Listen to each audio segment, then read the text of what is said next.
प्रधानमंत्री नरेंद्र मोदी ने संयुक्त राष्ट्र महासभा के 76वें सत्र को संबोधित किया। उन्होंने चीन और पाकिस्तान का नाम लिए बिना आतंकवाद और विस्तारवाद पर जोरदार हमला किया। अपने भाषण में प्रधानमंत्री ने दिखा दिया कि उन्हें वर्ल्ड लीडर क्यों कहते हैं। अपने भाषण की शुरुआत उन्होंने कोरोना में मारे गए लोगों को श्रद्धांजलि देने से की।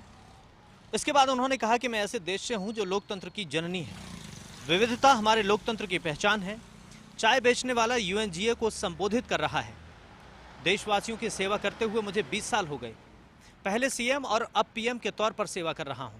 उन्होंने कहा कि 7 साल में 43 करोड़ लोगों के बैंक खाते खोले गए, 36 करोड़ लोगों को बीमा सुरक्षा कवर दिया गया, 50 करोड़ लोगों को मुफ्त स्वास्थ्य सुविधा दी गई, 17 करोड़ घरों तक साफ पानी पहुंचाया गया, 6 लाख से ज्यादा गाँव में ड्रोन से मैपिंग हुई, 3 करोड़ बेघर लोगों को घर दिए। भारत के विकास से विश्व के विकास को गति मिलती है। भारत ने फिर से वैक्सीन निर्यात शुरू कर दिया है। दुनिया के वैक्सीन निर्माता भारत आएं और वैक्सीन बनाएं। सेवा परमो धर्मा भारत का मूल मंत्र है। भारत विश्व का लोकतांत्रिक भरोसेमंद पार्टनर है। प्रधानमंत्री मोदी ने दुनिया को समझा दिया कि ये वक्त नाजुक है और संभल कर कदम रखना होगा। उन्होंने इशारों में ये भी कह दिया कि आने वाला वक्त भारत का है और भारत के विकास में दुनिया का हित निहित है। उत्तर प्रदेश की योगी सरकार ने एक और बड़ी उपलब्धि अपने नाम की है। दरअसल उत्तर प्रदेश में कोविड टीके की 10 करोड़ से ज़्यादा डोज लगा दी गई है। इसके साथ ही योगी आदित्यनाथ सरकार ने बड़ी उपलब्धि अपने नाम की है। कोविड नियंत्रण की शानदार रणनीति के लिए सराहे जा रहे उत्तर प्रदेश ने कोविड टीके की 10 करोड़ से ज़्यादा डोज लगाकर नया रिकॉर्ड बनाया है। 10 करोड़ का आंकड़ा पार करने वाला यूपी देश का एकमात्र राज्य है। यहाँ तेज टीकाकरण की नीति के क्रियान्वयन को इस तथ्य से समझा जा सकता है कि 3 अगस्त को 5 करोड़ डोज पूरा करने के बाद अगले 54 दिनों में 5 करोड़ और वैक्सीन डोज दी गई, जबकि टीकाकरण कार्यक्रम की शुरुआत में पहले 1 करोड़ टीके लगाने में करीब 100 दिन लगे थे। शनिवार को 10 करोड़ का आंकड़ा पार होने के खास मौके पर मुख्यमंत्री योगी आदित्यनाथ ने स्वास्थ्य कर्मियों और आम जनता को समर्पित किया। टीकाकरण की देशव्यापी स्थिति को देखें तो यूपी पहले पायदान पर बना हुआ है। उत्तर प्रदेश में कोरोना वैक्सीनेशन को लेकर राज्य सरकार की ओर से बड़े स्तर पर महाअभियान चलाया जा रहा है और इसी का नतीजा है कि प्रदेश में वैक्सीनेशन का आंकड़ा 10 करोड़ को पार कर गया है। यह प्रदेश सरकार की सजगता और प्रदेश की जनता की सजगता का ही उदाहरण है कि प्रदेश में कोरोना वैक्सीनेशन का आंकड़ा 10 करोड़ को पार कर एक नया रिकॉर्ड कायम हो गया है। 28 सितंबर को सीपीआई के कन्हैया कुमार और गुजरात के वडगाम विधानसभा क्षेत्र के निर्दलीय विधायक जिग्नेश मेवाणी कांग्रेस में शामिल होंगे। 28 सितंबर को शहीद भगत सिंह की जयंती है और ऐसे में ये खबर सामने आई कि जिग्नेश मेवाणी और कन्हैया कुमार अब कांग्रेस में शामिल होने वाले हैं और राहुल गांधी के संपर्क में हैं। कन्हैया कुमार के करीबी सूत्रों की माने तो ये वो मानते हैं कि राष्ट्रीय स्तर पर बीजेपी के खिलाफ अगर कोई एक नेता पूरे दमखम से लड़ रहा है तो वो कांग्रेस नेता राहुल गांधी हैं। ऐसे में कन्हैया को लगता है कि राहुल गांधी और कांग्रेस पार्टी को मजबूत करने की जरूरत है। राहुल गांधी देश भर में बीजेपी विरोधी युवा नेताओं की टीम बना रही हैं। इस टीम का अहम हिस्सा कन्हैया हो सकते हैं, यानी ये हो सकता है कि कांग्रेस में कन्हैया कुमार की भूमिका राष्ट्रीय स्तर की होगी। सूत्रों ने यह भी बताया कि गुजरात प्रदेश कांग्रेस की कार्यकारी अध्यक्ष हार्दिक पटेल कन्हैया और जिग्नेश दोनों युवा नेताओं और कांग्रेस के नेतृत्व के बीच बातचीत की मध्यस्थता कर रहे हैं। कन्हैया कुमार जो कि जेएनयू से पढ़े हुए हैं और जेएनयू में कथित तौर पर देश विरोधी नारे लगाने के कारण हुई गिरफ्तारी के बाद सुर्खियों में आए थे। वहीं जिग्नेश मेवाणी जो कि इस वक्त निर्दलीय विधायक हैं, गुजरात के वडगाम के निर्दलीय विधायक जिग्नेश मेवाणी हैं और अब देखना ये होगा कि 28 सितंबर को जब दोनों को कांग्रेस में शामिल होने के बाद जिम्मेदारी मिलती है तो आगे क्या कुछ होगा। केंद्र ने पश्चिम बंगाल की मुख्यमंत्री ममता बनर्जी को रोम जाने की अनुमति नहीं दी। इस पर सीएम ने पीएम पर निशाना साधते हुए कहा कि आपने मुझको अनुमति क्यों नहीं दी? आप हिंदुओं की बात करते रहे, मैं भी एक हिंदू महिला हूं, फिर मुझे क्यों अनुमति नहीं? इटली की राजधानी रोम में होने वाले पीस कॉन्फ्रेंस में पश्चिम बंगाल की मुख्यमंत्री ममता बनर्जी शामिल नहीं हो पाएगी क्योंकि केंद्र सरकार ने उन्हें परमिशन नहीं दिया है। इस पर ममता बनर्जी ने केंद्र पर निशाना साधा है। सीएम ने कहा कि रोम में विश्व शांति पर एक सभा थी जहां उन्हें आमंत्रित किया गया था। जर्मन चांसलर पोप फ्रांसिस को भी भाग लेना है। इटली ने मुझे शामिल होने की विशेष अनुमति दी थी, फिर भी केंद्र ने मंजूरी से इनकार करते हुए कहा कि यह सीएम के लिए नहीं है। ममता बनर्जी ने केंद्र पर निशाना साधते हुए यह भी कहा, आप मुझे रोक नहीं पाओगे। इसके साथ ही ममता ने कहा कि बीजेपी को हराने के लिए केवल टीएमसी ही काफ़ी है। खेला भवनीपुर से शुरू होगा और पूरे देश में हमारी जीत के बाद खत्म होगा। राजस्थान की सबसे बड़ी परीक्षा कल होने जा रही है। रीट को लेकर पुलिस प्रशासन और शिक्षा विभाग ने पूरी तरह से तैयारी कर ली है। वहीं नकल और पेपर लीक को रोकने के लिए पुलिस प्रशासन भी पूरी तरह से अलर्ट नजर आ रहा है।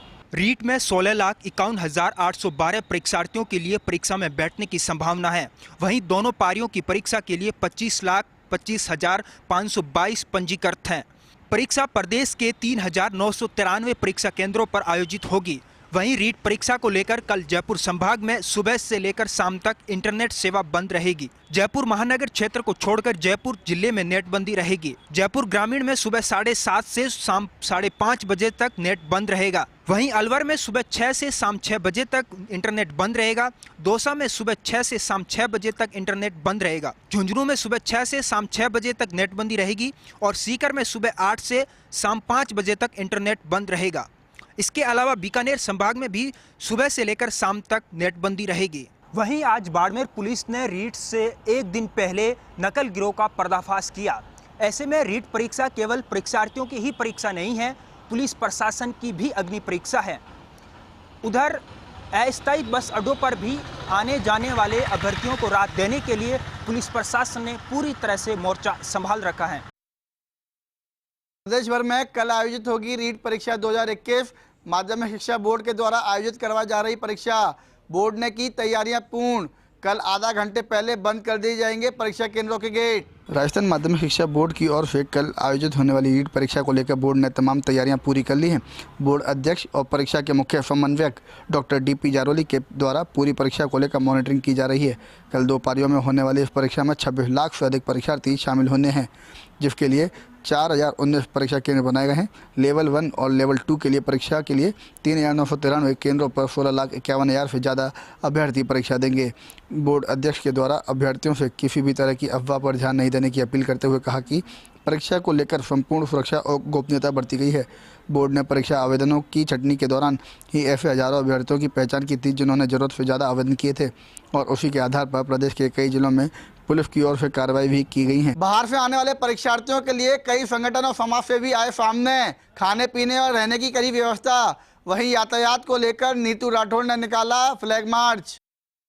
अग्नि परीक्षा बन चुकी रीट परीक्षा के सफल आयोजन को लेकर कोटा में भी प्रशासन ने कमर कस ली है। रोडवेज बस स्टैंड के अलावा यहां 7 अस्थायी बस स्टैंड से निजी और सरकारी बसों से लगातार अभ्यर्थियों के फ्री परिवहन की व्यवस्था की गई है, तो साथ में अभ्यर्थियों के निःशुल्क ठहराव और फ्री भोजन का भी इंतजाम किया जा रहा है। कोटा में पहली पारी के लिए कल 44,863 और दूसरी पारी के लिए 46,003 परीक्षार्थी पंजीकृत है और इनके लिए 142 परीक्षा केंद्रों का गठन किया गया है। तो वहीं रोडवेज के 100 बसों के बेड़े के अलावा 200 निजी बसों का भी इंतजाम किया जा रहा है। इसके अलावा via railway station Kota 9 special रेलगाड़ियां भी चलाई जा रही है, जिनमें कोटा से डहर का बालाजी जयपुर, कोटा से बारां और कोटा से झालावाड़ के लिए चलाई जा रही एग्जाम स्पेशल ट्रेन भी शामिल है। कोटा में रीट परीक्षार्थियों के लिए किए इंतजामों का विदेश मंत्री शांति धारीवाल ने भी विस्तार से फीडबैक लिया है और कहा है कि राजस्थान देश के सामने एक ऐसा अनुकरणीय मॉडल पेश करने जा रहा है जो ये बताएगा कि बड़ी परीक्षाओं का इंतजाम किस तरह से किया जाता है। उन्होंने कहा है कि इस परीक्षा के बाद प्रदेश के सरकारी विद्यालयों में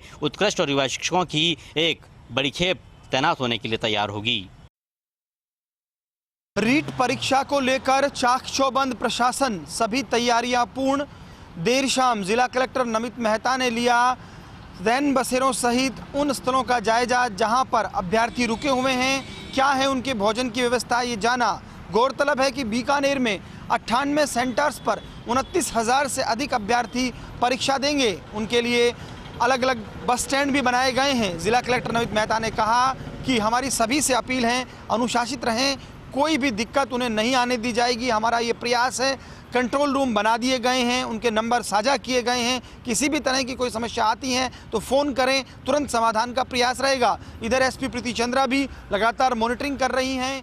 कानून व्यवस्था को लेकर जाब्ते तैनात किए गए हैं और पुलिस भी अलर्ट मोड पर रहेगी। आईजी प्रफुल्ल कुमार ने कहा कि संभाग भर की स्थिति पर नज़र है। वहीं संभागीय आयुक्त बीएल मेहरा ने आज आदेश जारी करते हुए चारों जिलों में सुबह 6 बजे से शाम 6 बजे तक के लिए इंटरनेट सस्पेंड कर दिया है। यानी कुल मिलाकर मंशा यही है कि रीट की परीक्षा पारदर्शिता के साथ संपन्न हो। खास बात देखने को आई कि जो अभ्यर्थी आ रहे हैं वो सरकार, प्रशासन और भामाशाहों के इंतजामातों की तारीफ कर रहे हैं। ये व्यवस्था निश्चित तौर पर संतोषप्रद तो है ही, साथ ही साथ बहुत ही सहूलियत वाली भी है। देश के उपराष्ट्रपति वेंकैया नायडू कल से 2 दिवसीय जैसलमेर दौरे पर रहेंगे।